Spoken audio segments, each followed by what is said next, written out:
9:30 বাজে, এখন যাচ্ছি ও বাড়িতে। তো পড়িয়ে টড়িয়ে অনেকক্ষণ আগেই উঠেছি, তারপরে একটু বসে টিভি দেখছিলাম। ঠান্ডা, ইচ্ছা করছে না যেতে। বৃষ্টিটা থেমে গেছে, বৃষ্টিটা মনে হয় আর হবে না, জানি না কি হবে। কালকে রোদ উঠবে কিনা, সকালবেলা উঠে যে কিসের মুখ দেখবো জানি না। তবে ঠাকুর করে যেন রোদের মুখটা দেখতে পাই কালকে।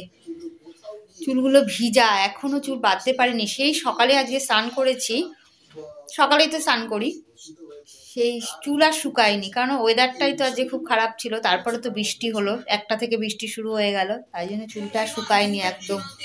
চুলটা মনে হয় আজকে আর বাঁধা যাবে না। তো এখন 9:30 তো বাজেই, চলে যাই। রাস্তা দিয়ে যেতে হবে, আবার ঠান্ডা, রাস্তায় লোকজন আছে কিনা কে জানে। আছে নিশ্চয়ই, কেননা ওই এইদিকে ক্লাবে ফাংশন হচ্ছে, তো এখন মনে হয় লোকজন আছে। যাই, আর দেরি করবো না, চুলটা বাঁধি, বেঁধে চলে যাব। আরে দেখো মা এখানে, মানে ঢুলু ঢুলু ভাব, ঘুমিয়ে পড়বে হয়তো। ও বাড়ির থেকে এসে এখানে বসে পড়লো। তো আমি আগে দূরের কাজটা সেরে আসি, মানে ও বাড়ির থেকে আগে ঘুরে আসি।